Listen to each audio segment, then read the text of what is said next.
Hi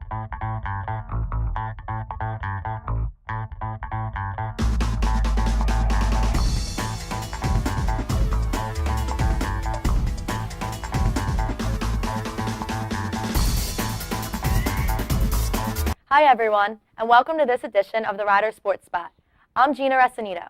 This week, we have a special interview with the creator of Insanity, Shaun T.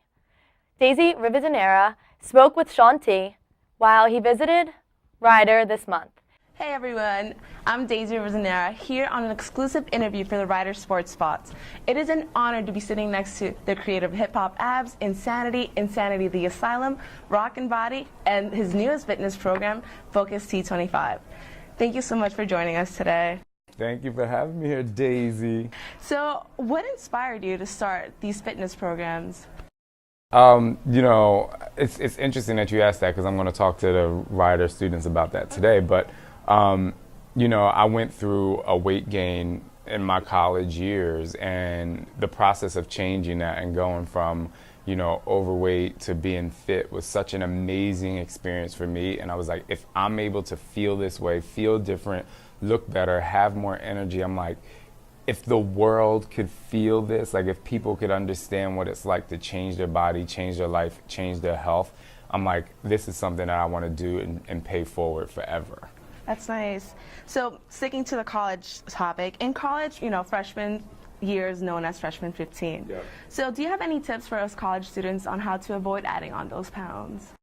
I will say it's going to be tough to not add on pounds because, in high school, it's like you go home or you play sports, your metabolism's going, you're constantly moving. And in college, what happens is, you congregate around what we had. My college was a student center and the food, and so everybody's eating, and you don't even know that you're eating. Right, and then you're studying, and then you're going back and you get hungry because you're more mental than physically active. You're mentally active instead of physically active. But one of the things I tell people to do is set an alarm on their phone and try to eat small meals every 3 hours instead of not eating all day and so busy focused on your studies. It's like, as soon as that alarm goes off, like, it's time for me to eat. I really need to stop doing what I'm doing, stop writing this paper, stop whatever, and, I need to eat small meals so that, 12 o'clock at night, you're not ordering pizza or whatever and you're just eating a full pizza. Or, even if, when you get of age to go out and have a cocktail or two, it's just like, just say, all right, tonight I'm just gonna have 2 beers. Like, there's really no need to get, blitzed, if you will. Like, it's no need for that. I mean, I understand this college is fun. There's gonna be parties and you wanna go and congregate and, interact and be social. But it's like, have a couple beers, sip on it longer, I mean, of course you're gonna do that fun, crazy stuff that college kids do, but, leave that for once in a while and just have like a lot of portion control throughout your food habits. Okay. So what kind of advice would you give to someone who is new to your fitness workouts, who's kind of hesitant to try it out? I just say, honestly, the best way to break through, the hesitation or the fear of doing one of my programs is to just do it and do it as hard as you possibly can and the best way you can. Because what you have to understand is, like, tomorrow is always going to be better than today. So all you have to do is know that, okay, I'm starting on day 1. And on day 15, I'm going to feel so much better. But like everything else in life, there's going to be that first step. It's like a baby taking the first step. It's going to be tough. It's going to be hard. It's going to be frustrating.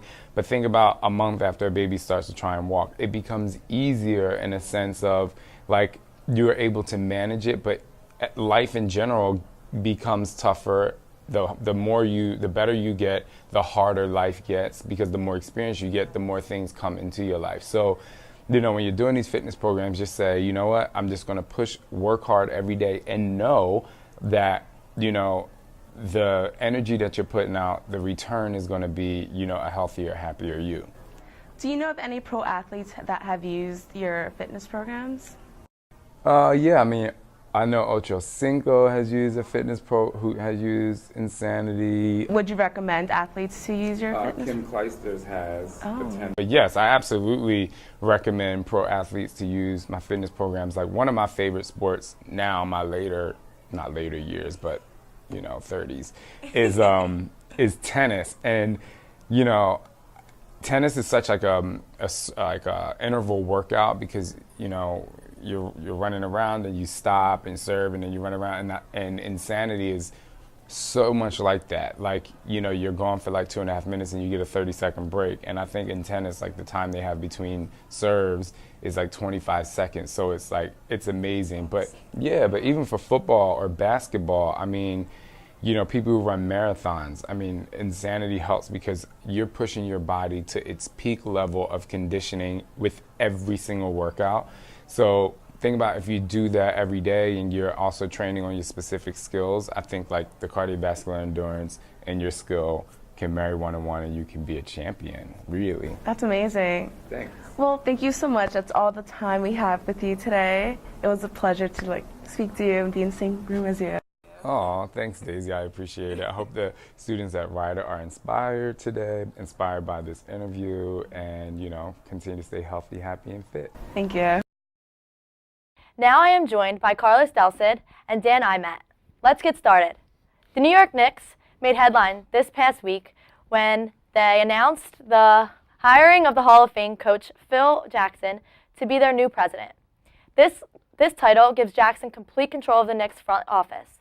The hire is not only a big move by the Knicks, but it is a big move to keep frustrated Knicks superstar Carmelo Anthony. Carmelo will be a free agent after the season ends, and many people will believe that he will leave in free agency. With the addition of Phil Jackson, do you believe he will be able to convince Carmelo to stay in New York? Well, just to start off, I think the Knicks are heading in a direction where they're just annoyed. They don't know where to head. Right. And they think any big name, even in the front office, will make them win. Mm-hmm. How will Phil Jackson make them win if they're just going to continue to play the way they've been playing? Yeah, but I think there's something there with Phil Jackson that you can't really get with other people. Let's be honest. This man won 11 championships as a head coach and one as a player. So he knows how to win. And if it's one thing that winners want is they want to win more. And he's going to do whatever it takes. I know he's a guy who's a no-nonsense type person who will do whatever it takes to bring as much talent as possible to New York. And of all places, New York right now really needs talent to go around Carmelo Anthony if they hope to keep him there. I think it's a good move. I think it's a very smart move on their part. He's going to bring people around him in the organization and in the team that's going to try to build a winner for a very long time instead of these one-and-done in the playoff teams. Hold on. Let me stop you there. Yeah. Here's the thing. Go for it. If Melo, the main thing is you want Melo to stay, right? Of course. We agree that Melo Right. is the main piece Absolutely. to winning a championship in Absolutely. New York. Yeah. Right? But if Melo doesn't make the playoffs this season, do you really think even if Phil Jackson is there, he'll want to stay? Of course. I think the No. pitch is going to be tough. At the end of the day, though, I think there really has to be just a one-on-one talk between Phil Jackson and Carmelo Anthony. Because Carmelo Anthony is getting frustrated. He's been frustrated for a couple seasons now. But now more than ever, the way they've been struggling, having a very lackluster season, despite the moves they made in the offseason, there needs to be a one-on-one between the two of them saying, look, I have a plan to be successful. If you're willing to go on this trip with me, we'll make it happen. Trust me, but you need to give me time. If Melo's not going to bite at it and wants to move on, there's nothing they can do. As far as we know, he's already made that decision. Exactly. But I think with the hiring of Phil Jackson and having that presence there, that means something. I think if anybody's going to be the one who's going to keep him there, it's going to be him. So until we really just see what Melo does in the offseason, I think it's a good move. It's a good move to try to keep him there, and we'll see with what he does at the end of the season. There's another thing. Melo has never missed the playoffs in his career. That's true. And I don't know, I just don't see the Knicks being in a good place if they miss the playoffs this year. They're currently in the 9th seed, and I don't think Phil Jackson can do anything this season in order to make them move forward. Yeah, maybe not this year. Maybe not this year, but I think with free agency in the next 2 seasons, with a lot of big names coming in, I think they're going to do all that they can to really get a lot of that talent around him. Again, it all comes down to he needs talent around him. The team that he has right now isn't working. And Phil Jackson seems like the type of guy, he will completely uproot a team just to build enough to make an impact. And I think that he's willing to do that. All right, guys, great. Well, polarizing owner Mark Cuban is never afraid to voice his opinion. This week, he decided to take a stab at the NFL. In a long Facebook post on Monday, Cuban said, quote, I think the NFL is 10 years away from imploding. When you got a good thing and you get greedy, it always turns against you. He also went on to give 5 reasons why the NFL will implode in 10 years. After hearing Cuban's comments, do you think that the NFL is heading toward a collapse? What do you guys think? I can't agree with him. The NFL is it's the best league in sports in America right now. Oh, hands down. Anybody Absolutely. can just look at the Super Bowl. It's the most watched event in TV history. Yeah. And that's not changing. I understand that, we're going to have football. We want to have football on Thursday and Saturday and Sunday and Monday. That's a lot of days out of the week. That's 4 out of the 7 days of the week. Yeah. It is a lot of days, but who doesn't want to watch football? And they may be getting greedy, but who isn't? Each league, all they want to do is succeed, make money, and have viewers in order to get ads and all that stuff. At the end of the day, Mark Cuban is a businessman, and he looks at everything from a very business perspective. And that's a good thing, especially in the world that he's in the world of sports. Business is really everything. He's seeing it from the example of being greedy and trying to tap into, merchandising and going into the markets. He can see that constantly trying to get a little too much attention, that maybe they're overstepping where it could get to a point where they just flat out run out of money. At the end of the day, I heard one of the members of the New England Patriots organization said that they're flat out just tapping out of the North American audience, and they need to start branching abroad. Lately, their attempts at trying to bring football internationally hasn't been as successful as they'd like. So I think that's what's getting people a little scared, and I think that's why he's sort of making these comments. I think at the end of the day, though, Cuban's smart. What he's saying, it maybe would be a wake-up call, just to sort of tell the NFL, you need to really secure what you have right now, understand how successful you are, and make sure that's as marketable as possible. Because who knows, if they start to take a little too much, then, maybe. I agree. I don't see it imploding, but it could be interesting to see where the NFL is in that time. All right, guys, great. Very interesting. So as we turn to sad news, the Philadelphia 76ers. Coming off of a loss to the San Antonio Spurs, the Sixers' losing streak has reached 25 consecutive games. With only 2 more games to set the longest losing streak in NBA history, the Sixers' probability for the setting remains very high.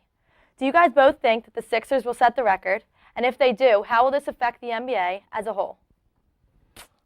Well, first off, I guess tanking doesn't exist. I don't know. According to the commissioner, tanking doesn't exist. But. Well, with this new record up for grabs for the Sixers, I definitely believe that they're definitely tanking. Absolutely. And why stop here? Why just stop at? You're gonna not succeed, but pass the record and get it. You're gonna have that record. Yeah. And it's gonna be not the best of news for the Sixers, but they definitely have a future going forward. Michael Carter-Williams is the star right now. He's rookie of the year right now. He's rookie of the year, and he definitely has. They have a lot of picks going forward, and that's what matters right now. Yeah. Right now, this season, you have a losing record.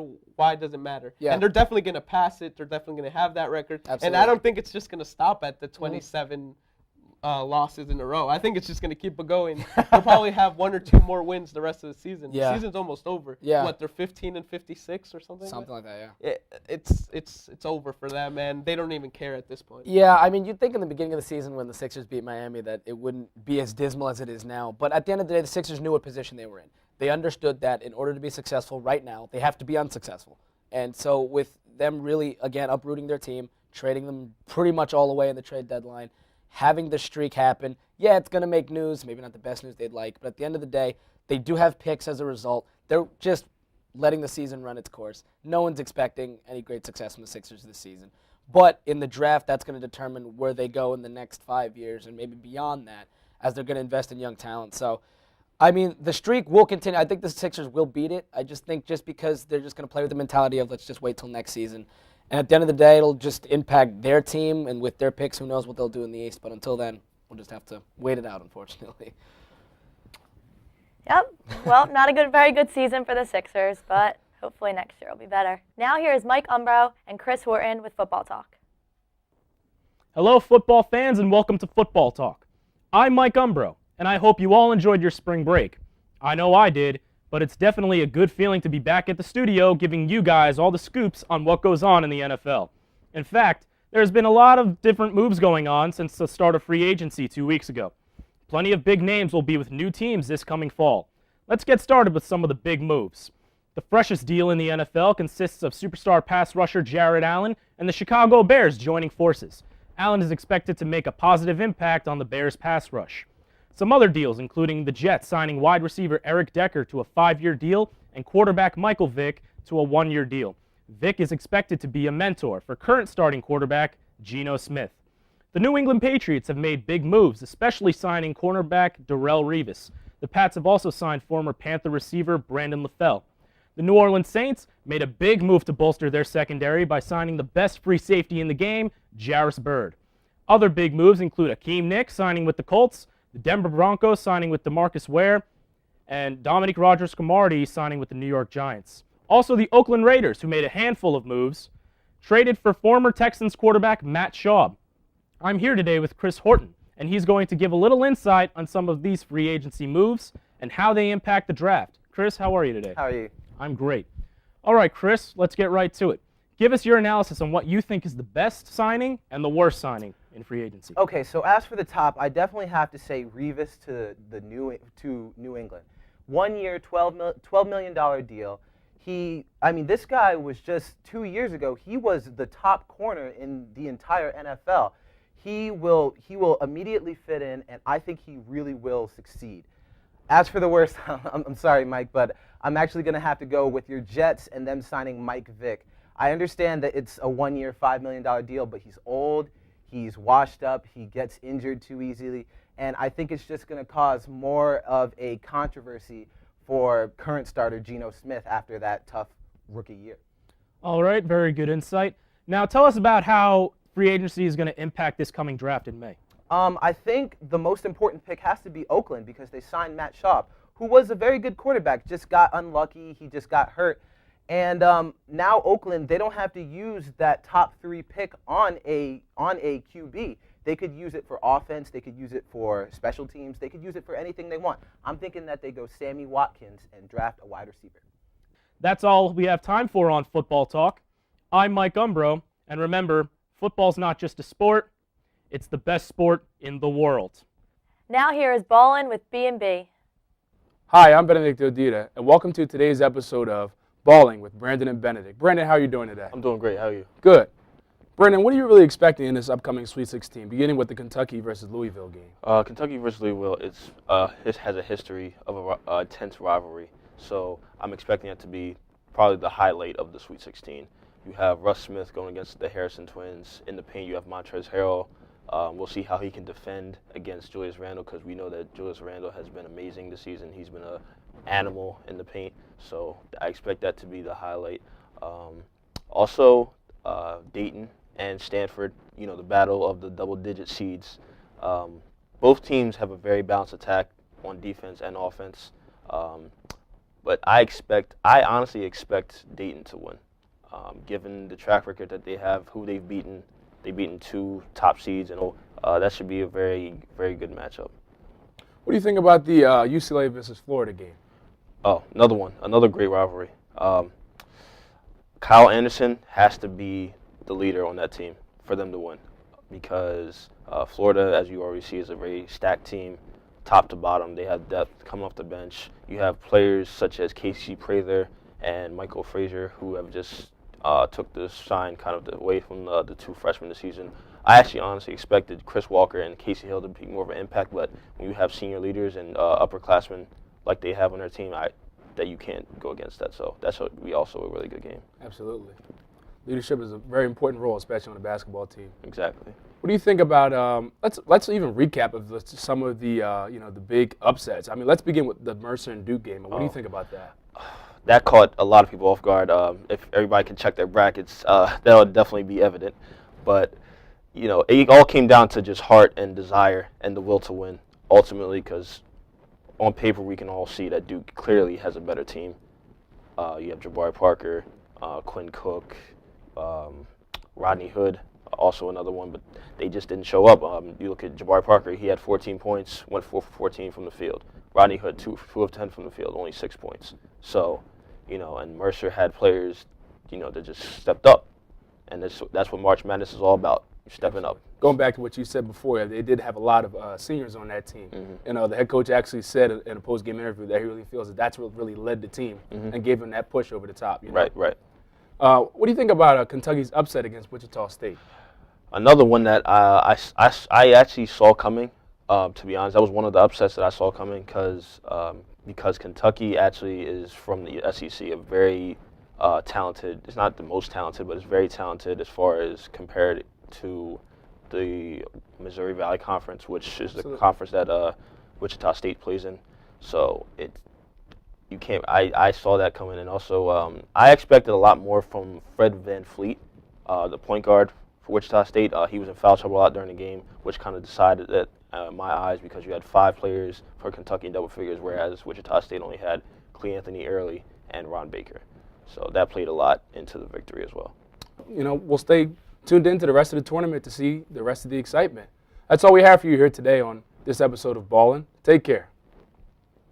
All right, guys, that's all we have this week. I'm Gina Resanito, so tune in next week. See you then.